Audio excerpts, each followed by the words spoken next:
Salve, salve pessoal, Professor Forcato então com mais um vídeo para vocês. E hoje eu vou dar continuidade no tema Revolução Francesa. Eu já gravei a primeira parte, você pode conferir aí no link para você trabalhar, relembrar algumas coisas que a gente já comentou sobre o processo da Revolução. Primeira parte eu cheguei até basicamente à convocação dos Estados Gerais. Eu falei mais de questões teóricas, sobre o conceito de revolução, que revolução não é uma revolta, enfim, gera transformações sociais bem profundas. E hoje eu vou falar bem rapidamente, só para você acabar relembrando, então, ou tomar um primeiro contato com algumas etapas desse processo revolucionário francês. Então, logo depois da convocação da Assembleia dos Estados Gerais, nós tivemos um período de conturbação muito grande.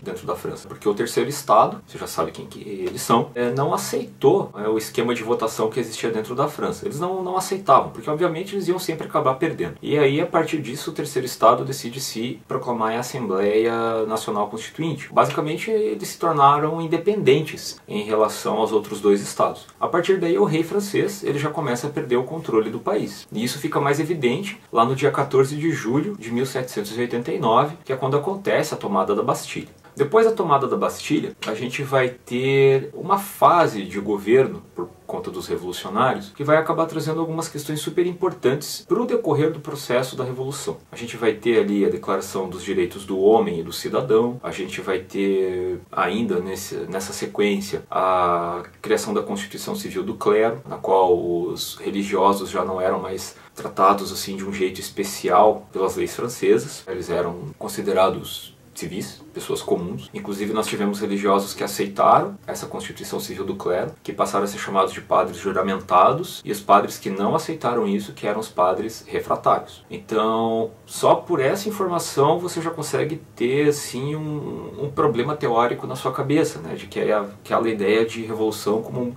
a Revolução Francesa totalmente como uma luta de classes. É evidente que existiam interesses burgueses, interesses da igreja, interesses da nobreza, dos camponeses em jogo. É evidente que sim, mas esses grupos não eram homogêneos. É complicado você colocar toda a revolução como sendo um embate de classes, né? O exemplo clássico que o Marx acabou utilizando como luta de classes. Essa é uma interpretação um pouco mais recente, digamos assim, que alguns historiadores vêm fazendo, né, para levantar algumas questões, alguns problemas teóricos e de análise sobre o processo revolucionário. Então tome cuidado em relação a essa questão. A Declaração dos Direitos do Homem e do Cidadão, ela tem um detalhe importante porque ela não acabava englobando as mulheres.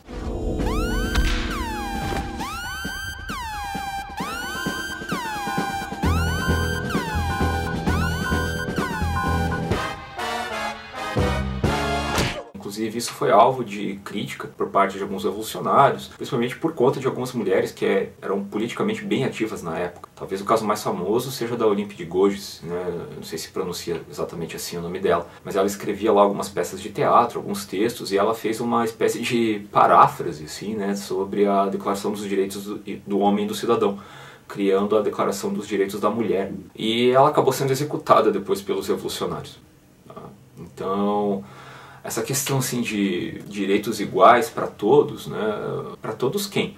Alguns são mais iguais que os outros muitas vezes. Então as mulheres elas não acabavam tendo direitos de participação política dentro desse contexto. É meio complicado, né, a gente tomar a Revolução Francesa assim como um direito de liberdade para todos. Até em alguns momentos da Revolução ali, nós tivemos assim, por exemplo, a manutenção da escravidão dentro das colônias francesas. O Haiti ele vai explodir numa convulsão social gigantesca muito tempo depois. Então lembre-se que era uma colônia francesa. Então nós temos que tomar um certo cuidado com alguns mitos em relação a esse processo de revolução. Outra questão importante dentro desse processo, dessa etapa do processo revolucionário, é a questão do voto, que vai acabar aparecendo ali. O voto ele não era mais de acordo com o número de deputados, enfim, mas ele passou a ser um voto censitário. O que é um voto censitário? É um voto de acordo com a renda da pessoa. Aí a gente vai ter nesse período da Revolução se estendendo até 1792 e aí a coisa muda de figura porque nós temos a chegada dos jacobinos ao poder. Nós tínhamos três grandes grupos dentro do processo revolucionário. A gente vai ter os girondinos, que eram burgueses, mas era mais assim uma alta burguesia. Digamos que eles não eram tão radicais nas suas propostas. Foram eles que mantiveram, por exemplo, a questão do voto censitário. Aí nós tínhamos os jacobinos, esses já eram mais radicais. Os jacobinos, quando assumiram o poder dentro da França, eles disputavam, né, o poder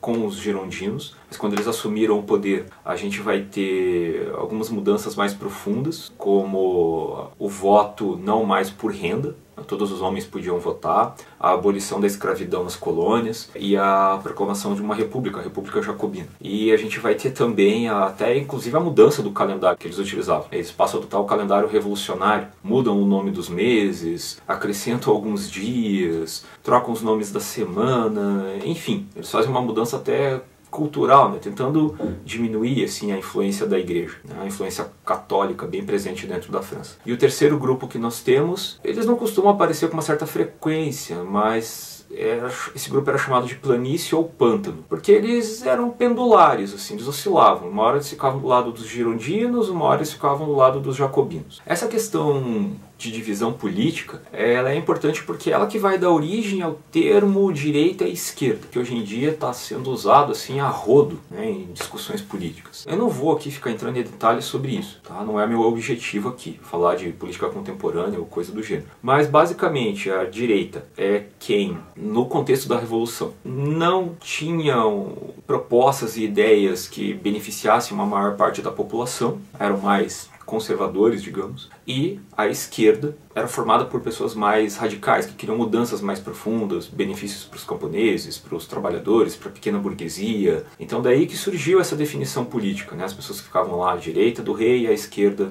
do rei, lutando, né, por esse grande campo político, que é muito complicado, que é muito nebuloso. É muito difícil você colocar assim, o cara é de direita, o cara é de esquerda. Para a política isso tem um significado, para a economia já tem outro. Muitas vezes as pessoas confundem isso. Então não é tão assim preto e branco, tem vários tons de cinza no meio aí. Não é 50 tons de cinza, mas enfim, tá? I just have a couple of questions. Mr. Gray will see you now. Durante daí já, né, essas disputas entre girondinos e jacobinos principalmente, a gente chega depois de um período dos girondinos ao governo dos jacobinos. Os jacobinos então, como eu falei para vocês agora há pouco, eles eram mais radicais, né, em suas propostas. E o período de governo dos jacobinos vai ficar conhecido por, não o período inteiro, mas uma parte conhecida por período do terror. Por que o período do terror? Porque os jacobinos basicamente executavam quem se opusesse às suas propostas. Nós tivemos aí muitas pessoas sendo executadas, enfim, né, o rei morreu na guilhotina. O rei morreu porque ele foi considerado um traidor do povo, porque basicamente ele autorizou a entrada de exércitos estrangeiros dentro da França para acabar com a Revolução. Que exércitos estrangeiros? Os países absolutistas. A Rússia, por exemplo, estava com medo da Revolução, a gente vai ter depois a própria Inglaterra, enfim, países que não aceitavam, tinham medo, né? Já pensou se virasse moda na Europa, todo mundo lá reivindicando poder e derrubando governos tradicionais, absolutistas, as monarquias tradicionais. Então a gente teve aí duas grandes convenções de países estrangeiros contra a França, eles acabaram sendo derrotados nas duas. E o rei, por autorizar essa primeira convenção de certa forma, ele acabou sendo considerado um traidor, e aí girondinos e jacobinos fizeram uma votação e o destino do rei acabou sendo selado aí. Eles tinham basicamente três propostas, né? Porque queria acontecer com o rei: ele ficar preso, ser exilado, perder seus direitos políticos ou ser executado. E a maioria optou por ele ser executado. E aí o rei Luís acaba morrendo junto com a esposa dele, a Maria Antonieta. Então, os jacobinos depois, ali no período republicano, eles acabam usando e abusando, né,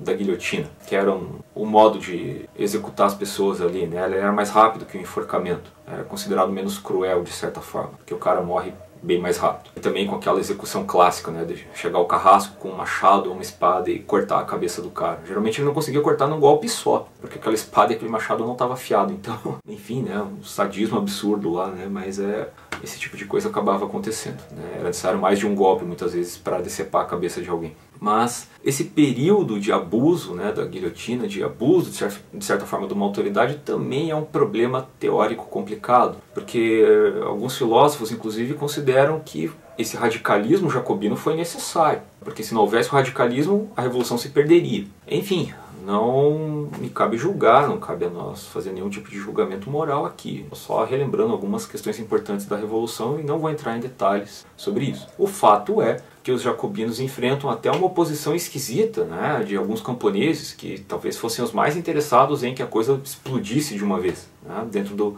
contexto político francês. Camponeses começaram a se tornar, alguns, né, camponeses começaram a se tornar contrários, né, a esse abuso dos jacobinos. Nada a ver. E assim os jacobinos perdem força. Eles organizavam exércitos, né, os famosos comitês lá, o Comitê de Salvação Pública e assim por diante. Mas o fato é que os jacobinos se enfraquecem e daí os girondinos tomam o poder, no que ficou conhecido como um golpe, de certa forma. O golpe do nono Termidor. Termidor por conta da mudança dos nomes dos meses dentro do calendário revolucionário. E aí os girondinos desenvolveram um processo revolucionário, mas obviamente sem mudanças tão radicais como os jacobinos tinham feito, né? Algumas medidas dos jacobinos são revogadas, né? Até a própria Constituição, enfim, que os jacobinos fizeram. E eles continuam enfrentando problemas externos, né? A ameaça de países vizinhos que não aceitavam ou queriam conter a revolução ali dentro da França, ou matá-lo o mais rápido possível, para impedir que o exemplo se espalhasse para outras monarquias absolutistas. E nessas campanhas militares contra os rivais, surge a figurinha importante do Napoleão Bonaparte. Aí o Napoleão Bonaparte, ele vai se destacando, extremamente jovem, ao ponto de aí lá já, né, em 1798, 1799, ele acabar se tornando um dos líderes da política girondina. E ele acaba assumindo o poder depois basicamente sozinho, né, na famosa Era Napoleônica. Então a gente tem aí lá no mês do Brumário, né, o famoso golpe do 18 Brumário, com Napoleão Bonaparte basicamente assumindo o poder já no processo final da Revolução e consolidando essa Revolução. Depois desse golpe, a Revolução basicamente termina, e aí a gente tem aquilo que nós chamamos de período ou Era Napoleônica, que vai durar até lá o ano de 1815, quando Napoleão Bonaparte é preso. Mas isso é assunto para um outro vídeo. Eu espero que na segunda parte você tenha então lembrado de algumas coisas ou tomado contato com algumas informações que são importantes e que isso possa te ajudar nos seus próximos estudos ou nas suas revisões. Então é isso, grande abraço para vocês, até mais.